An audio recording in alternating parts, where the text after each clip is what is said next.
জয় কৃষ্ণ জয় গুৰু শংকৰ সৰ্বগুণাকৰ জাকেৰি নাহিকে উপম তুহৰি চৰণ কৰেনে শতকৌটি বাৰিকো কৰোহ প্ৰণাম জয় জয়তে দুলাল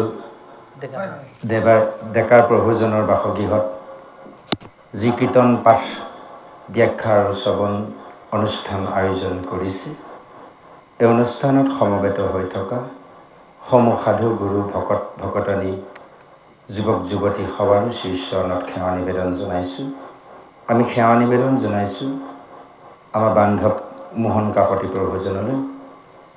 তেখেতে আমাৰ দৰে ভকতিৰ দৰিদ্ৰ লোকক আমন্ত্ৰণ কৰি আনি আজি এই আসনত উপবিষ্ট কৰোৱাই আপোনালোক সমস্তৰ সাধু মহন্ত সবৰ পৰা দুটি জ্ঞান লোৱা সুবিধা দিয়াৰ বাবে আমি তেওঁৰ চৰণত চিঞৰিণী হৈ ৰ'লোঁ। সেই গুৰু সমস্ত মাতৃ সমস্ত এই মহান শাস্ত্ৰভাগ কীৰ্তন কৰা দুআষাৰ সবলীকৰণ কৰা আমাৰ খাদ্য শক্তি নাই, যথাকৃচিত হিচাপে কৰিবলৈ আগবাঢ়িছোঁ। এইখিনি কৰিবলৈ যাওঁতে অবাঞ্ছিত ভুল ভ্ৰান্তি হ'ব পাৰে, ক্ষমাবিলাক ক্ষমা বিচাৰিছোঁ। কৃষ্ণ কৃষ্ণ কৃষ্ণ। দ্বিতীয় কীৰ্তন পাখণ্ডৰ মৰ্দন দ্বিতীয় কীৰ্তন। ও ঘোষা হৰি ও হৰি ৰাম মুৰাই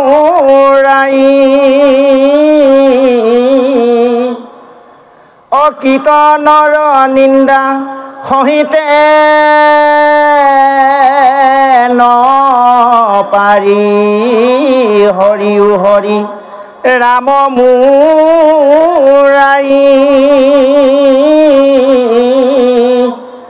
অকীৰ্তনৰ নিন্দা সহিতে নপাৰি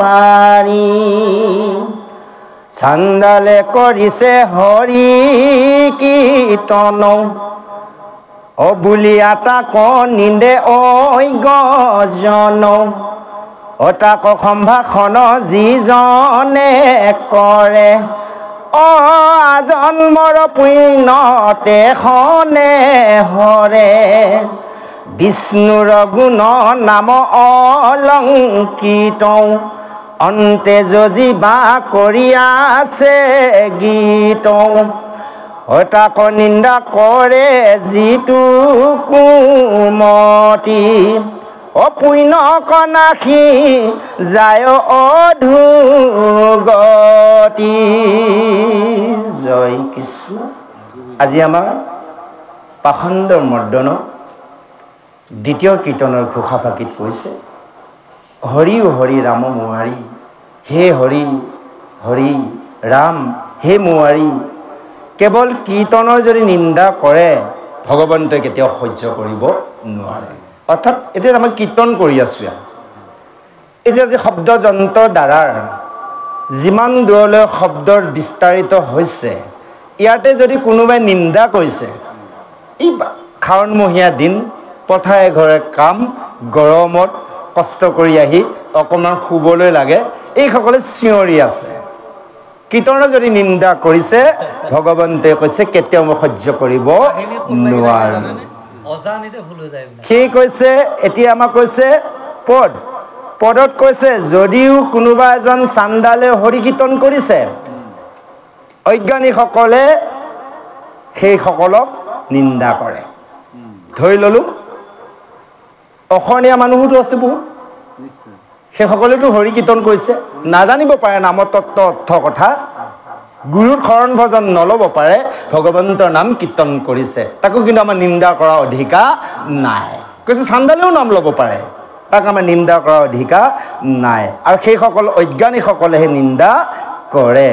সেইকাৰণে কৈছে সেই চাণ্ডালসকলেও যদি নাম কীৰ্তন কৰে, তাক যিজনে সম্ভাষণ জনাব পাৰে জানি ল'ব সেইজনৰ আজন্মৰ পুণ্যৰ নিন্দা কৰিলে সেইজনৰ অজন্মৰ যিমান আগৰ জন্ম পূৰ্ব জন্মৰ যিমান পুণ্য থাকে নিমিষতে নাগ হৈ যায়। সেইকাৰণে কাকো নিন্দা কৰিব নালাগে। কেতিয়াবা কোনোবা এজনে হয় নামফাকি গায়ে যাওঁতে ক'ৰবাত যেনিবা অকণমান পৰতে ফাকি ভুল লাগিল, হয়তো কিবা শব্দৰ আগৰ শব্দটো পিছত কৰি দিলে পিছতো আগত গালে তাক আমি ভুল ধৰা অধিকাৰ আমাৰ নাই যদি ধৰো তেনেহলে জানিব এই জনমটো গলেই পূৰ্ব জনমৰ পুণ্যৰো নিমিষতে নাগ হৈ যাব সেই কৈছে বিষ্ণু ভগৱন্তৰ যি গুণ নাম সেই কৈছে অন্তেজৰ যিবা কৰি গীত আছে যিসকল অন্তেজৰো যদি গীত বা কীৰ্তন কৰিছে তাকো শুনি নিন্দা কৰে যিটো কুৰ্মতি পুণ্য নাখি যায় অধোগতি পুণ্যটো নাগ হ'ব আকৌ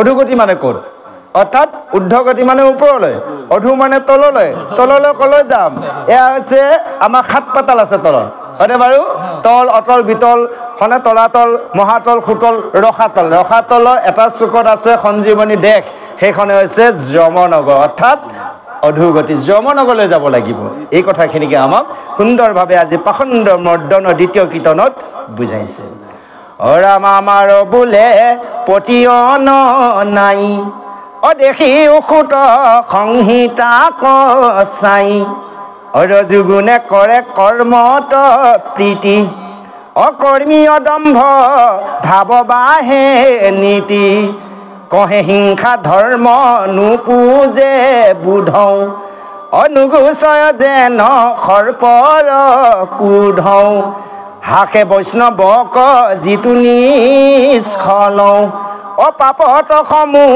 লঞ্চে যায় তল এতিয়া কৈছে আমাৰ এই কথাখিনি যদি পতিয়ান নাযায় হয়নে বাৰু তেনেহ'লে কৈছে সুত সংহিতা চাই ল'বা এক কেতিয়াও ভুল নহয় আমি মানুহবোৰ ভুল বেদ কেতিয়াও ভুল হ'ব নোৱাৰে এয়া বেদৰ শব্দ সেইকাৰণে কৈছে ৰজুগুণত মনুষ্যসকলে কৰ্মত প্ৰীতি বাঢ়ি যায় কিন্তু আমাৰ সতগুণত কিন্তু প্ৰীতি নাই হয়নে বাৰু এইখানে আমি সতগুণৰ ভক্তি প্ৰথম হ'লে আমি ৰজুগুণৰ পৰা আৰম্ভ কৰিলোঁ প্ৰথম আছিলোঁ তমগুণত মাহ খাওঁ বেয়া বাক্য বেয়া কৰ্ম তাৰপৰা লাহে লাহে ৰজুগুণলৈ আহিলোঁ অকণমান বাক্য সংযত কৰিও অকণমান ৰজগুণ আনন্দত কৰ্ম কৰা চিন্তা কৰিলোঁ বিষয় সংসাৰত জৰ্জৰিত হৈ থাকিলোঁ লাহে লাহে আমি ৰজগুণৰ পৰা এৰি সতগুণলৈ আহিব লাগিব আৰু সতগুণত থাকি এদিন সতগুণকো এৰি আমি নিৰ্গুণলৈ যাব লাগিব এই যে ইতিমধ্যে প্ৰভুজনে কীৰ্তনৰ কথা উলিয়াইছিল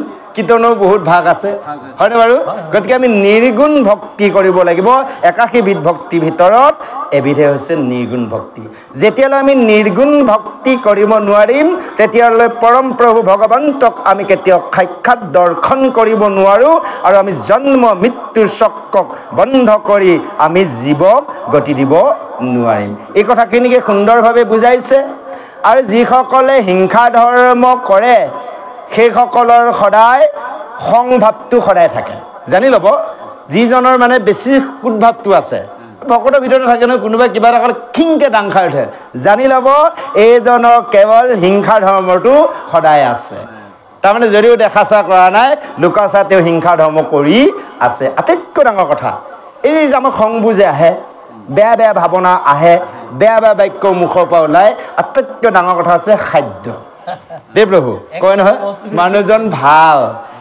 কৰি লোৱাৰ পিছতে বেয়া তাৰমানে কিহে কৰিলে খাদ্য সোমোৱাই দিয়াটো যদি বেয়া হয় ওলোৱাটো বেয়া হ'ব সেইকাৰণে কৈছে এই মুখখনৰ দুটা কাম এটা হৈছে ভোজন এটা হ'লে বচন এটা হ'লে খোৱা এটা হ'লে কোৱা খোৱাই যদি খেলি মেলি হ'ল কোৱাও খেলি মেলি হ'ব গতিকে সেইকাৰণে আমি খাদ্যৰ ভকত হ'লে খাদ্য অলপ বিচাৰ কৰি খাব লাগিব সেয়ে কৈছে হাকে বৈষ্ণৱক যিটো নিষ্ফল পাপত সমূহ লঞ্চে যায় তল যিজনে বৈষ্ণৱক হাঁহিব সেইজনে পাপৰ সাগৰত সমূলি বুৰ যাব আমি স্ত্ৰীধন জন যৌৱন মদে অন্ধ হুৱে বিদ্যা গৰ্বৰ পদে বিষ্ণু বৈষ্ণৱক জপায়া নিন্দ্ৰে হৰি নামে যেন কাণত বিন্ধে হৰি ভকতক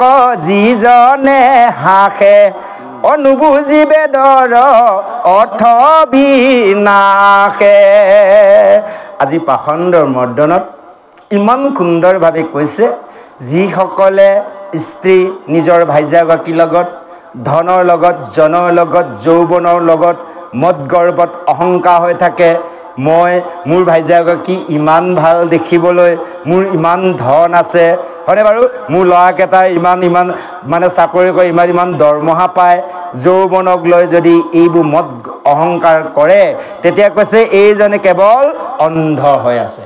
আমি চকু থাকিও অন্ধ, এই যে আমাৰ চকু আছে তথাপিতো আমি অন্ধৰ। সেইকাৰণে কৈছে যে বিষ্ণু আৰু বৈষ্ণৱক দুয়োজনকে জপাই লৈ যিজনে নিন্দা কৰে, ভকতক নিন্দা কৰা, বৈষ্ণৱক নিন্দা কৰা, নামক নিন্দা কৰা, বিষ্ণুক নিন্দা কৰা। গতিকে বিষ্ণু আৰু বৈষ্ণৱক যদি একেলগে সাঙুৰি যদি নিন্দা কৰে, সেইসকলে কি হয় বোলে, কাণত হৰিনাম শুনাৰ লগে লগে কাণত বিন্ধে বোলে। সেইজনোতো ৰক্ষা নাই।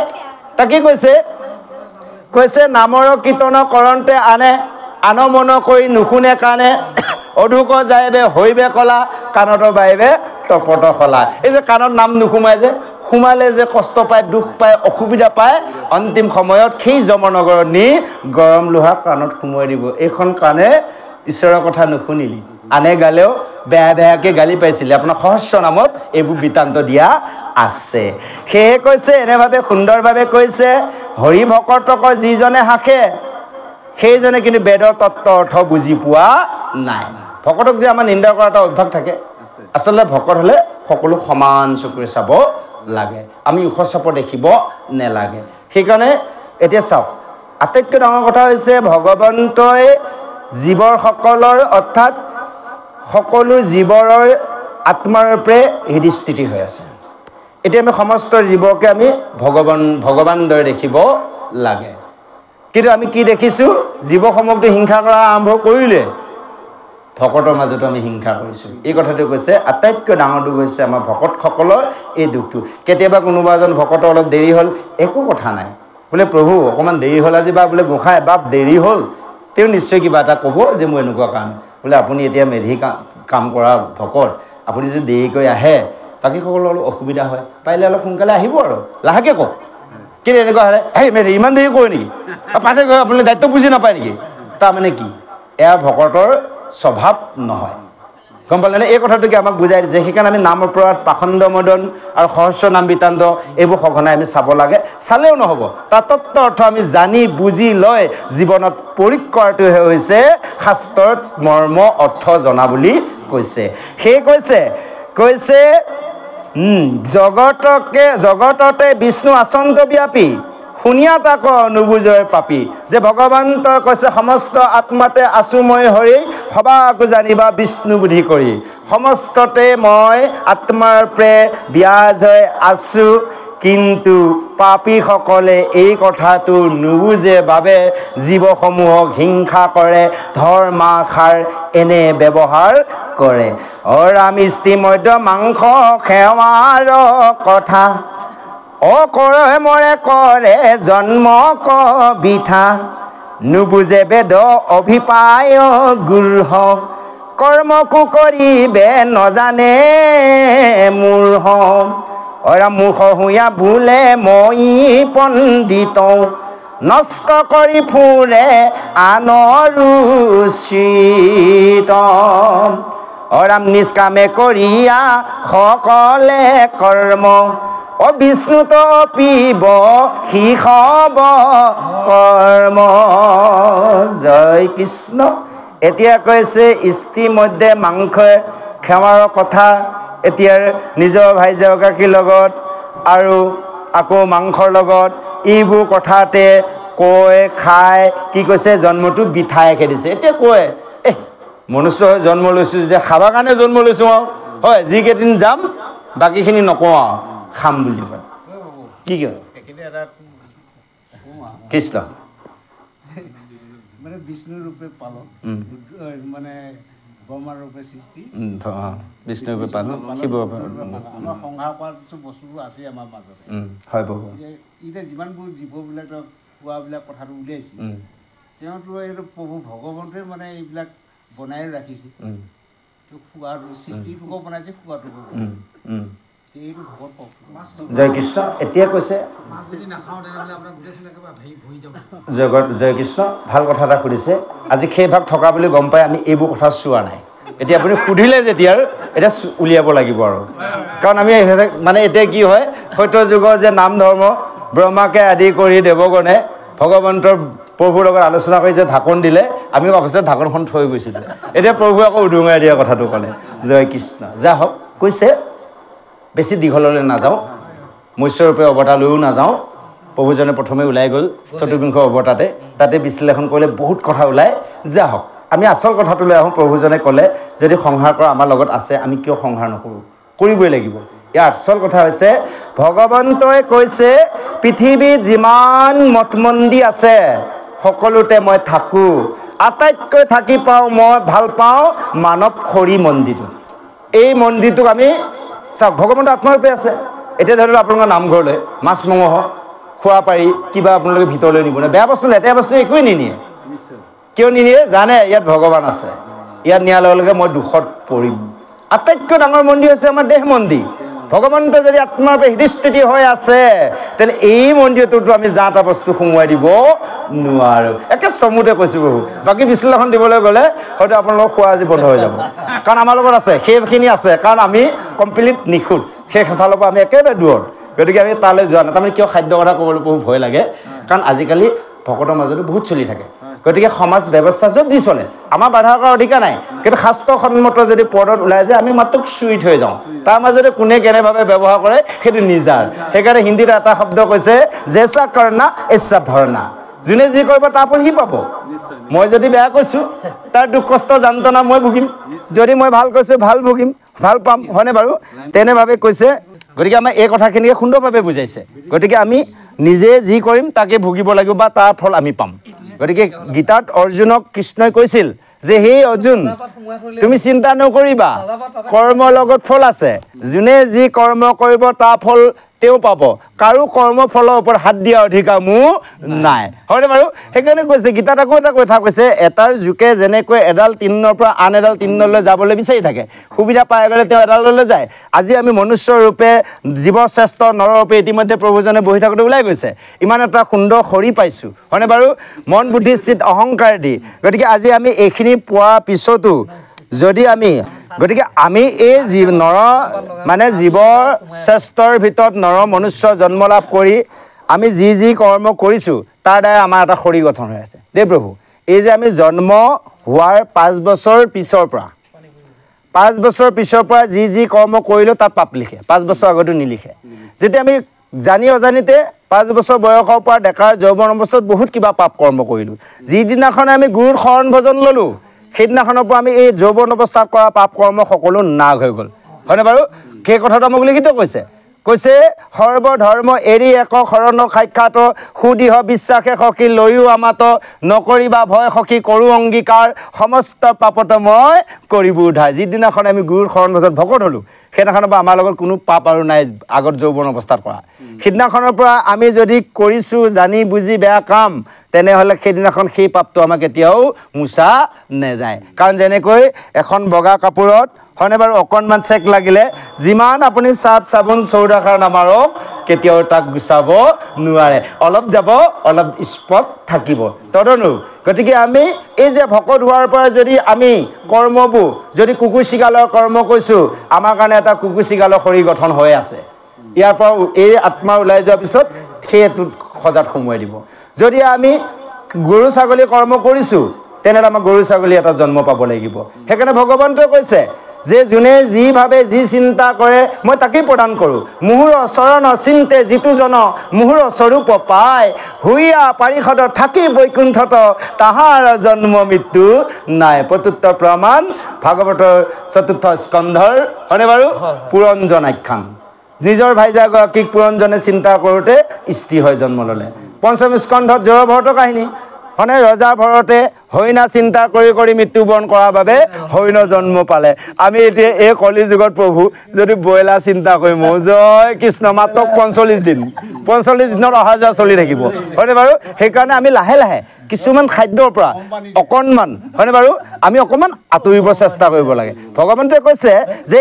এজন মোৰ ভক্তই যদি একান্তৰভাৱে মোকে ভজনা কৰে সকলো খাদ্যৰ বেয়া বাক্য এৰি একৰ মনে যদি মোক চিন্তা কৰে সেইজনক মই অতি সোনকালে উদ্ধাৰ কৰোঁ নিজে কিন্তু আমি যদি ইফালে ইটোকো বিচাৰোঁ সিটোকো বিচাৰোঁ আটাইতকৈ ডাঙৰ কথা এই যে আপোনাক কৈ আছে এটা বস্তু কি জানে কথাখিনি প্ৰভুজনক সোধাৰ পৰা ওলাল আৰু সেইকাৰণে কয় যে আগতে কি হয় ভাল আছিলে আজিকালি গাড়ীয়েদি ধান মাৰে ন বহু আগতে মৰণা গৰুৱে মাৰে তেতিয়া মাজে মাজে অখনি মাৰি গৈ থাকে গুটিকেইটা সৰে হয়নে বাৰু এই দুই এটা কথা আহিলে তাতে কিছু কথা ওলাই যায় এতিয়া আটাইতকৈ ডাঙৰ কথা হ'ল কি এতিয়া ভগৱন্তই আমাক কি কাৰণে পঠিয়াইছে আমি জানিব লাগিব যে আমি আহিছোঁ জন্ম মৃত্যু চক্ৰটো বন্ধ কৰিবলৈ ইয়াৰ আগতে প্ৰভুজনে পঢ়োঁতে ওলাই গ'ল সত্য যুগে আছিলে যতক পানী কলিত জন্মিব কৈ খানি সত্য যুগত আমি সমস্ত আপোনালোক সমস্তই আছিলোঁ ডাঙৰ ডাঙৰ আমি এজন ঋষি আছিলোঁ ধ্যান কৰিছিলোঁ ধ্যান কৰাৰ পিছত যাব লাগিছিল ভগৱন্তই ক'লে বোলে হেৰি নহয়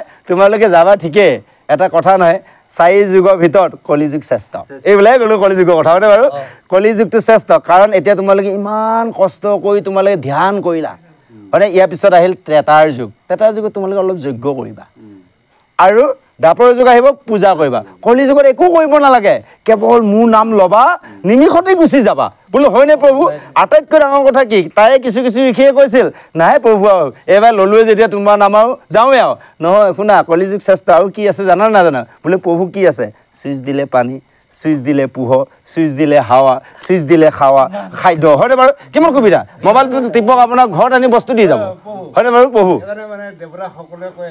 কলিযুগত জন্ম লাভ কৰিলে ঠগিলে বহুৱাই দিলে অমৰ কৰিবলৈ গতিকে এই যুগত যে আমি আহিলোঁ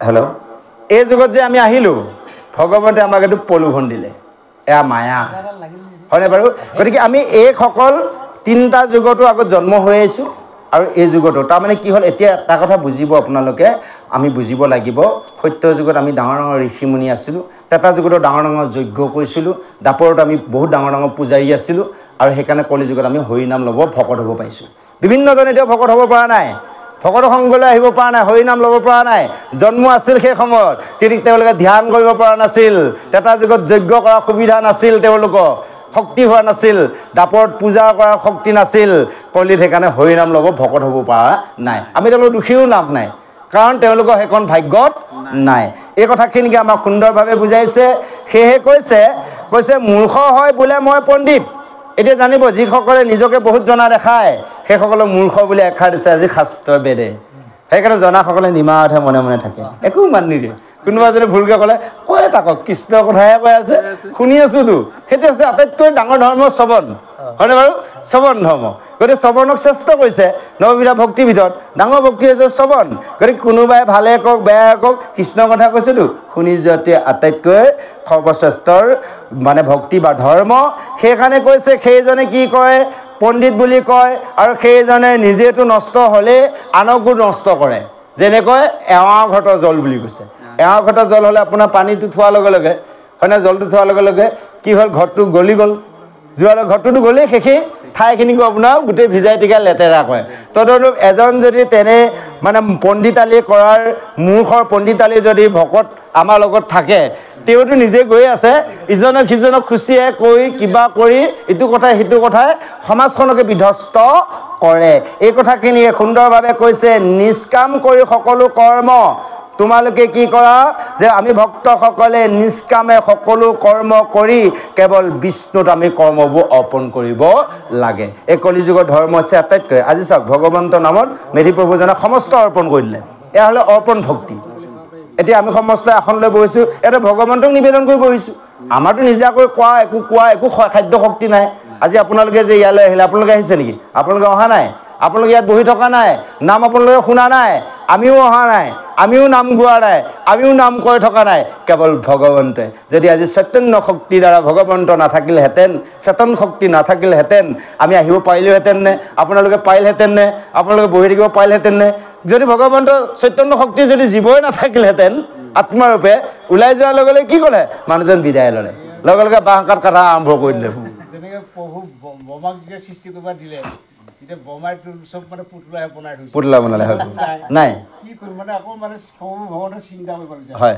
আকৌ প্ৰভু ভগৱানে চেতনা শক্তিটো দিছে সেইটোৱে কাৰণ সেইটো কাৰণে ভগৱন্তই যেতিয়া ব্ৰহ্মাক সৃষ্টি কৰিবলৈ দিলে ব্ৰহ্মাই সুন্দৰভাৱে সৃষ্টি পাতনি আৰম্ভ কৰিলে সৃষ্টি আনন্দত গৈ থাকোঁতে ব্ৰহ্মাই কি কৰিলে অকণমান মাজতে ৰজগুণটো ভগৱন্তক অলপ পাহৰি গ'ল এই অৰ্পণ মাজতে নকৰিলে প্ৰথম অৰ্পণ কৰি ভগৱন্তক চিন্তা কৰি কৰ্ম কৰিলে যাওঁতে যাওঁতে যাওঁতে লাষ্ট টাইম যায় যেতিয়া অকণমান মাজতে ভগৱন্তক দেখিলে ইমান ধুনীয়া দেখোন বনিয়ে গ'ল আৰু অকণমান পাহৰি যেতিয়া কৰ্ম কয় কি কৰিলে 24 তত্ত্ব দি এটা খৰি গঠন কৰিলে হয়নে বাৰু কাৰণ দিছে আমাৰ এটা পঞ্চভূতি খৰি হয়নে বাৰু ক্ষিতীয় তেজমূৰ বোম পঞ্চভূতি একাদশ ইন্দ্ৰিয় দি দিলে 5টা কৰ্মেন্দ্ৰিয় 5টা জ্ঞানেন্দ্ৰিয় মনৰ লগত একাদশ ইন্দ্ৰিয় হ'ল 5 কিমান 16 লগত দিলে 17 3 গুণ 16 3 19 লগত দিলে পঞ্চতন্মাত্ৰ ৰূপ ৰস শব্দ গন্ধ স্পৰ্শ কিন্তু কি হ'ব 24 তত্ত্বৰ খৰিটো হ'ল ব্ৰহ্মাই খুৱাই থাকিলেও নাখায় খুৰি থাকিলেও নকয় ক'ৰবালৈ যাবলৈ দিলেও নাযায়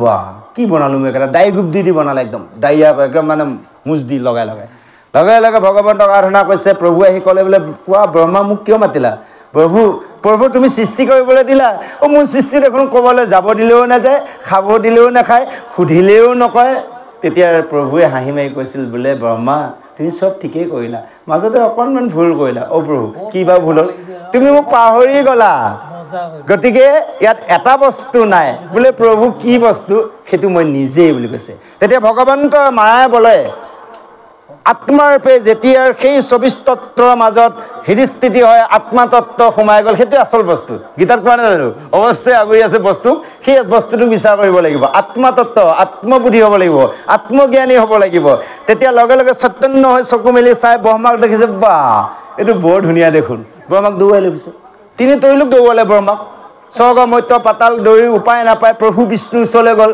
কৈ যায় কৈছে এই প্ৰভু বুলি দৌৰি গৈছে প্ৰভুৱে দেখিছে খাব পৰা তেওঁ জানি আছে দেখি আছে তেতিয়া লগে লগে সেই সময়তে প্ৰভু ভগৱন্ত বিষ্ণুৱে এগৰাকী স্ত্ৰী সৃষ্টি কৰিছিল সেইগৰাকীৰ নাম জানে আপোনালোকে মহিলাগৰাকীৰ নাম সেইগৰাকীৰ নাম হৈছে সন্ধিয়া এই যে কাল সন্ধিয়া গম পাইছেনে 2 দণ্ড সময় কাল সন্ধিয়া 1 দণ্ড 24 মিনিট 2 দণ্ড 48 মিনিট এই সময়টো সেইগৰাকী এগৰাকী স্ত্ৰী কাল সন্ধিয়া যে এগৰাকী মহিলা আমি নাভাবিম আকৌ সন্ধিয়া যে এন্ধাই হয় এগৰাকী স্ত্ৰী মহিলা তেতিয়া সেইগৰাকীক দেখিলে বাহ সেইকেইটা দৈত্যই ভাবিলে বাহ এইগৰাকীটো অতি সুন্দৰ এইগৰাকীক বিয়া পাতি থকাই ভাল ব্ৰহ্মা বাচি গ'ল চাওক কেনেকুৱা ভগৱন্ত লীলা মায়া হয়নে বাৰু গতিকে এই চৈতন্য শক্তি দ্বাৰা সমস্ত কৰ্ম সিদ্ধি হয় সেইকাৰণে আমি ভগৱন্তক অৰ্পণ কৰিব লাগিব এতিয়া সংসাৰখন আমি বিবাহখন পাতিলোঁ হয়নে বাৰু সকলোৱে বিয়া কৰাইছোঁ ধুনীয়াকৈ ৰীতি নীতি অনুসাৰে বেদমন্ত্ৰ উচ্চাৰণ কৰি পুৰোহিতৰ দ্বাৰা এখন বিবাহ পাতি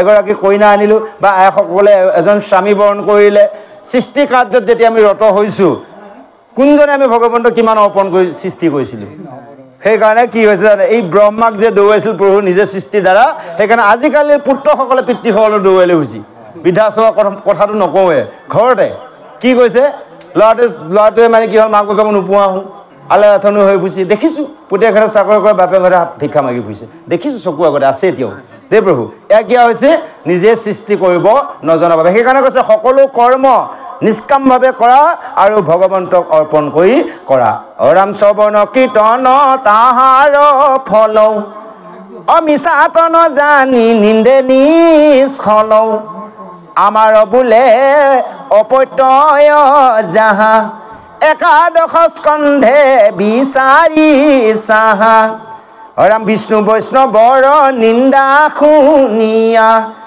অনুগুছে কৰ্ণত আঙ্গুলি দিয়া ৰাম সমস্তে পুণ্য নষ্ট হুৱে তাৰ নৰকত পৰে নাহি নিস্তাৰ ৰাম বিষ্ণু বৈষ্ণৱক কৰে ধিকাৰ কাটিবাক লাগে জীৱাক তাৰ শাস্তি কৰিবাক যেবে নপাৰি গুচিবে কাণত আঙ্গুলি গাড়ী জয় কৃষ্ণ এতিয়া সুন্দৰভাৱে কৈছে শ্ৰৱণ কীৰ্তন যি ফল ইয়াতে মিছাতে নাজানি নিন্দে নিষ্ফল যে নাজানি বহুতে নিন্দা কৰে চাবচোন ধৰি ল'লোঁ আপোনালোকৰ এইফালে নাই কি চাগে আমাৰ ফালে আছে সমাজত বিভিন্নজন নামতিও থাকে বিভিন্নজন পাঠাচাৰ্য আছে বিভিন্নজন মেধিও আছে শৰাচাৰ্য সমাজ ব্যৱস্থাত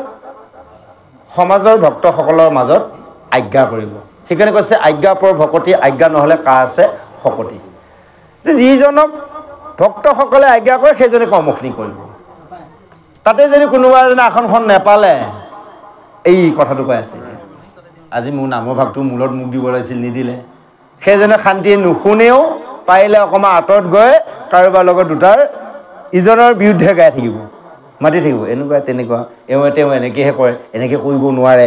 এই কথাটোকে কৈছে শ্ৰৱণ কীৰ্তনে হৈছে ফল। এই কথাটো নাজানি মিছাতে বহুতে নিন্দা কৰে আৰু আমাকো কি কৰে, এই কথাখিনি যদি অপত্য নহয় তেনে একাদশ স্কন্ধত বিচাৰ কৰি চাবা। আমাৰ একাদশ স্কন্ধৰ ভাগৱতৰ কথা কৈছে। আৰু এটা কথা জানি ল'ব আপোনালোকে, এই কীৰ্তনখন হ'ল ভাগৱতৰ এটা পাৰ্ট। গুণমালাখন কীৰ্তন আৰু গুণমালা ভাগৱত একেখনেই শাস্ত্ৰ। কাৰণ ভাগৱতখন হৈছে একেবাৰে আপোনাৰ LP স্কুলৰ পৰা হাই ছেকেণ্ডেৰী একদম আপোনাৰ ডিগ্ৰীলৈকে, আৰু এইখন হৈছে হাই ছেকেণ্ডেৰী, আৰু গুণমালাখন হৈছে কেৱল ডিগ্ৰীৰ বাবে, ইউনিভাৰ্চিটিৰ বাবে। গতিকে শাস্ত্ৰ একেখনেই। গতিকে এই কথাটো সেইকাৰণে কৈছে একাদশ স্কন্ধত চাবা। আৰু বিষ্ণু বৈষ্ণৱক যিসকলে নিন্দা কৰে, এই নিন্দা শুনাৰ লগে লগে নুগুচে কৰ্ণতো আঙুলি দিয়া। যিসকলে আঙুলি দি কাণত আঙুলি দি নুশুনা ভাও দি আঁতৰিব লাগিব। ধৰি ল'লোঁ কোনোবা এজনে ভকতৰ নিন্দা কৰি আছে, তেওঁ ওচৰত থাকিব দিয়া নাই, আৰু ভগৱানৰ কথা নিন্দা কৰি আছে, সেইজনৰ ওচৰত থাকিব দিয়া নাই। সেই কথাটোকে কৈছে, বিষ্ণু বৈষ্ণৱ নিন্দা শুনিয়া নুগুচে কৰ্ণতো আঙুলি দিয়া। যিজনে কাণত আঙুলি দি আঁতৰি নাযায়, সেই কৈছে সমস্ত পুণ্য নষ্ট हुए তাৰ, নৰকত পৰে তাৰ নাহিকে নিস্তাৰ। আৰু বিষ্ণু বৈষ্ণৱক যিজনে ধিক্কাৰ দিয়ে, সেইজনে কৈছে জিভা কাটিব লাগে। পাৰিব আপুনি? আমি জিভা কাটিব পাৰিম, শক্তি আছে। জিভা কটা শব্দ অৰ্থ হৈছে কি, তেওঁ বাক্যটো বন্ধ কৰিবলৈ, বাক্য কাটি দিব লাগিব। আপুনি বহুত কিবা কৈ আছে, আপোনাৰ যদি আমি বাক্যৰ দ্বাৰাই যদি আপোনাৰ বাক্যটো বন্ধ কৰি দিব পাৰোঁ, তেতিয়া কৈছে জিভা কাটা বুলি কৈছে। তাইক যে এজন মানুহে জিভা কাটি দিয়ে প্ৰভু, হ'বনে বাৰু? শাস্ত্ৰই কৈছে আকৌ ভগৱানক আৰু ভকতক নিন্দা কৰি আছে, তেওঁক ধৰ আৰু সকলোৱে ধৰি জিভাখন কাটি দিওঁ, সেইটো কোৱা নাই। বাক্য খণ্ডন কৰাটো হৈছে জিভা কটা। সেইকাৰণে কৈছে বিষ্ণু বৈষ্ণৱক কৰে ধিক্কাৰ, কাটিবাক লাগে জিভা তাৰ, শাস্তি কৰিবা কয় যেবে নপাৰি, গুচিবে কাণতো আঙুলি গাড়ী। যদি তেওঁ শাস্তি দিব পৰা নাযায়, বাক্য সন্ধানে এজন দুজনীয়া আগত কৈও লাভ নাই। এই বাক্য কাটিব যোৱা মানে এখন কাজিয়া হ'ব। লাহে কৈছে কাণত আঙুলি দিয়া আৰু নুশুনা ভাওতি তাৰ পৰা আঁতৰি যোৱা। অৰাম নিন্দা শুনি যদি তৈও নুগুচে, অকল্পে কমানে নৰকত পচে। অৰাম যাইবাক যদি নাই আন স্থান, তথা তেৰিবে আপোন প্ৰাণ। তেবে সেহুৱে প্ৰায়শ্চিত্ত আতি, অদক্ষৰ যজ্ঞত কহিলা সতি। আমাৰ বোলে অপত্যয় যাইবা, চতুৰ্থ স্কন্ধত বিচাৰি পাইবা। জয় কৃষ্ণ। এতিয়া কৈছে এনেভাৱে যদি সেই স্থানৰ পৰা বাক্যৰ খণ্ডন কৰিব নোৱাৰে আৰু কৰ্ণত আঙুলি দিও আঁতৰি যাব নোৱাৰে, এনেকুৱা এটা পৰ্যায়ত পৰি যায়, তেনেহ'লে কৈছে সেই ঠাইতে লগতে ভগৱন্তক চিন্তা কৰি পাণ ত্যাগ কৰা। আজি বৰ্তমান লোকে আছেনে পাণ ত্যাগ কৰা? লাগিলে কাৰোবাক পাণ ল'ব, নিজৰ পাণ দি থৈ নাহিব, হয়নে বাৰু? সেইকাৰণে কৈছে, সেইকাৰণে চোৱা দক্ষ যজ্ঞ চতুৰ্থ স্কন্ধত সতীয়ে পাণ ত্যাগ কৰিলে, কাৰণ তেওঁ উপায়বিহীন। স্বামী বাক্যৰ নুশুনি গুচি গ'ল, ঘূৰিও আহিব নোৱাৰা হ'ল। আগতে শিৱই গোটেইখিনি মানা বাধা কৰিলে, আগতে জনাই দিলে তোমাক এনে অপমান কৰিব, আৰু তাত পিতৃয়ে যেতিয়া অপমান কৰিলে, তে আহিবও নোৱাৰা হ'ল, পিতৃকো একো কৰিব নোৱাৰা হ'ল, অৱশেষত নিজে তাত পাণ ত্যাগ কৰিলে। যদি আমাৰ কথা বিশ্বাস নকৰা, তেনে ভাগৱতৰ চতুৰ্থ স্কন্ধত চোৱা দক্ষ যজ্ঞ কাহিনীটো চোৱা। অৰাম যত তপ ধৰ্ম বেদ বেদাংগ, হৰি নাম বিনা নাহি সুসাংগ। হেন হৰি নামে নাহি বিশ্বাস, কিমতে ৰাইব মৃত্যুৰ তাস। দ্বাদশ স্কন্ধৰ তত্ৰ উদ্ধাৰি, কহিলান্ত সুকে উপসংহৰি। জ্ঞানত কৰ্মত কৰি সম্প্ৰতি, হৰি কীৰ্তনে সে পৰম গতি। অৰা মোৰে খাবা বাৰা নখি থাৱে থাৱে, কৰিব গীত খ্ৰীষ্ট সবে গাৱে। তথাপিতো আখি ফুটিল তাৰ, হৰি কীৰ্তনক কৰে ধিকাৰ। এনেভাৱে কৈছে আজি যে য'ত যিমানবোৰ আছে তপ জপ ধৰ্ম বেদ বেদাংগৰ আৰু এয়া সকলো হৰি নামৰ ব্যতিৰেকে অইনত কোনেও সুফল দিব নোৱাৰে। কাৰণ এই কথাখিনিকে একাদশ স্কন্ধত যেতিয়া দাপৰৰ শেষত কলি আদ্ৰত পৰম প্ৰভু ভগৱন্তৰ কৃষ্ণৰূপে অৱতাৰ ধাৰণ কৰি সেই যি লীলাৰ কৰিলে যে যাবলৈ ওলোৱা সময়ত উদ্ধৱ মহন্তক এই কথাখিনি সুন্দৰভাৱে কৈ থৈ গৈছে। যে কেনেভাৱে কৈছে যে হে উদ্ধৱ তপ জপ সকলো যেতিয়া উদ্ধৱে কৈছিল প্ৰভু যে তোমাৰ ব্যতিৰেকে এই সংসাৰত এই পৃথিৱীত একোৱে নাই, তুমি এয়াৰ ধৰা খাদ্য গ্ৰহণ কৰিছিলোঁ, তুমি এয়াৰ ধৰা বস্ত্ৰ মই পিন্ধিছিলোঁ আৰু তোমাৰ সংগ সদায় কৰিছিলোঁ, তোমাৰ ভকতৰ সংগ কৰিছিলোঁ, তোমাৰ ব্যতিৰেকে এই সংসাৰত মোৰ বাবে এন্ধাৰ, গতিকে প্ৰভু মই তোমাৰ লগত যাওঁ। তেতিয়া কৈছিল যে হে উদ্ধৱ তুমি আৰু মই গ'লে পৃথিৱী অনাথ হৈ যাব, গতিকে তোমাৰ অকণমান কৰণীয় কাম আছে, মোৰ দায়িত্ব বুলি তুমি গ্ৰহণ কৰা আৰু তুমি এই কৰ্মখিনি কৰিব লাগিব। তেতিয়া উদ্ধৱে কৈছিল যে প্ৰভু তুমি গুচি গ'লে মইতো তোমাক আৰু দৰ্শন নাপাম, আজি শেষ দেখা দেখি।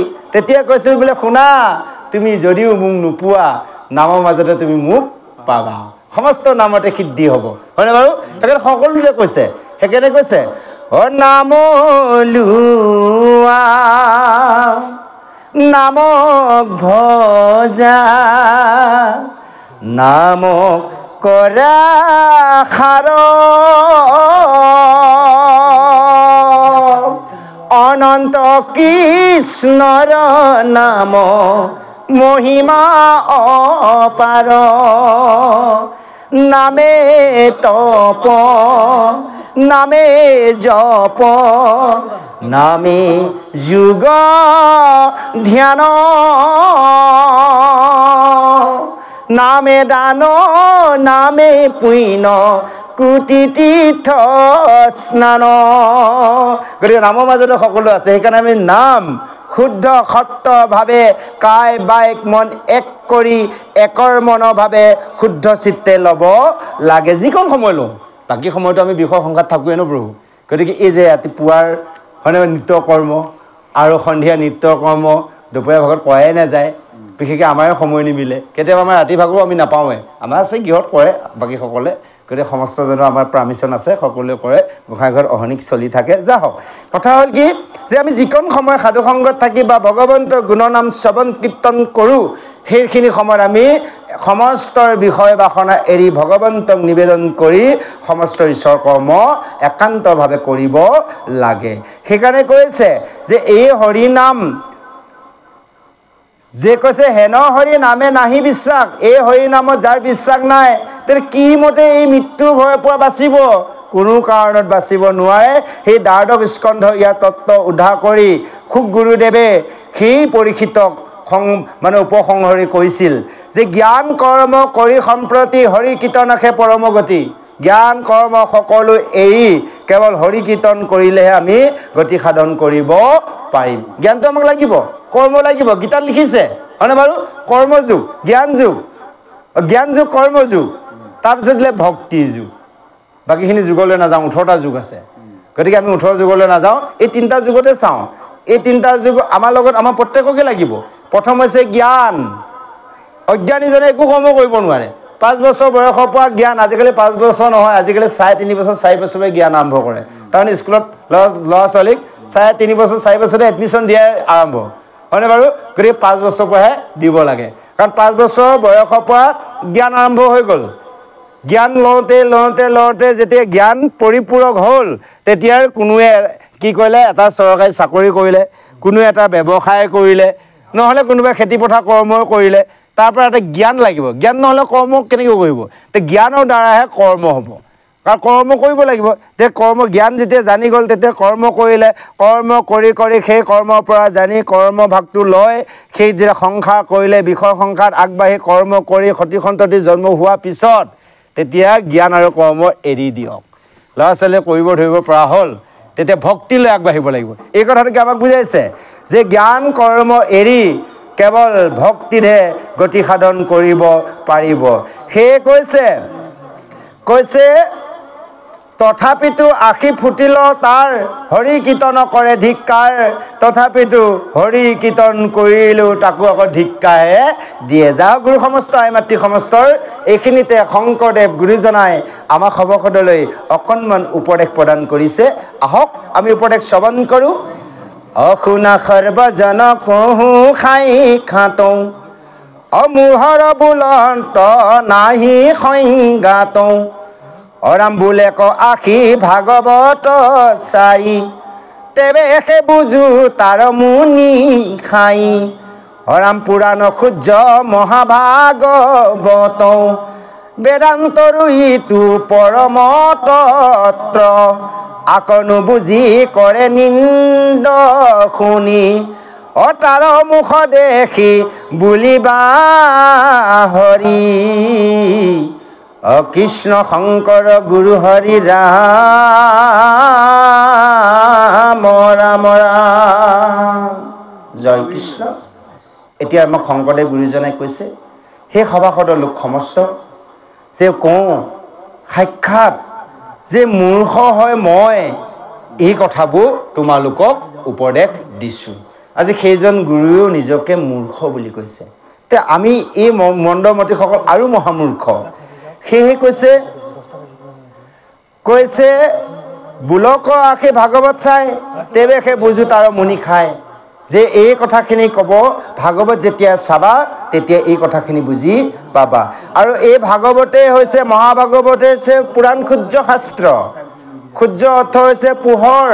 এতিয়া আমাৰ সকলোৱে এন্ধাৰ হৈ আছে, ৰাতিপুৱা সূৰ্য উদয় হোৱাৰ লগে লগে পোহৰ হ'ব। যেতিয়ালৈ আমি ভাগৱত শাস্ত্ৰ নাচাম তেতিয়াহ'লে আমাৰ জীৱনটো এন্ধাৰ হৈ আছে। ভাগৱত শাস্ত্ৰৰ শ্ৰৱণ কীৰ্তনৰ মাধ্যমে আমাৰ জীৱনলৈ লাহে লাহে পোহৰ আহিবলৈ আৰম্ভ কৰিব।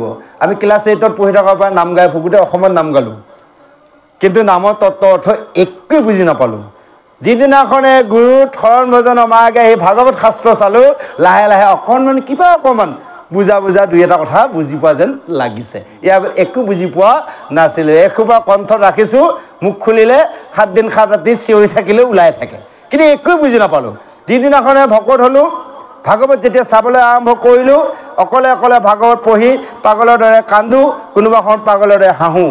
কৰিব লাগিছিল কি, কৰি আছোঁ কি, খাব লাগে কি, খাই আছোঁ কি, জন্ম পাইছোঁ ইমান সুন্দৰ মনুষ্য জন্ম পাই কুকুৰ চিগালৰ গাহৰি গৰু ছাগলী কৰ্ম কৰিছোঁ। লাহে লাহে জীৱনটোক সলনি কৰিবলৈ চেষ্টা কৰিছোঁ। যাহওক, সেয়ে কৈছে যে এই পুৰাণ সূৰ্যৰ ভাগৱত শাস্ত্ৰৰ এয়া হৈছে বেদান্তৰো পৰম তত্ত্ব, অৰ্থাৎ 4 বেদৰ মূল সাৰ।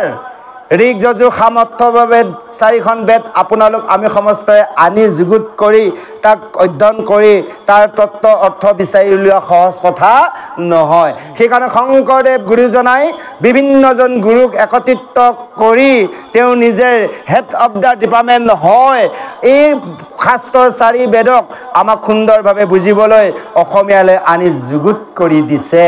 সেইকাৰণে কৈছে আকৌ বুজি নুবুজি কৰে নিন্দা কৰি, তাৰৰ মুখ দেখি বুলিবা হৰি। ইয়াকে নুবুজি যদি কোনোবাই নিন্দা কৰে উপায়টো নাই, তাকে চাই কৈছে হৰি হৰি, কি হ'ব আৰু উপায় নাই। হৰি বুলি কোৱাৰ লগে লগে ভগৱন্তৰ নাম লোৱাৰ লগে লগে তেওঁ বা কোনোবা এজনে আপোনাৰ আমাৰ আগত কৰি থকা পাপৰ বেয়া কৰ্ম বেয়া বাক্য, এই যে হৰি নাম ল'লোঁ সমস্ত নাগ হৈ যাব। এই কথাখিনিকে সুন্দৰভাৱে বুজাইছে। যাহওক গুৰু সমস্ত আই মাতৃ সমস্ত সময়ৰ প্ৰতি লক্ষ্য ৰাখি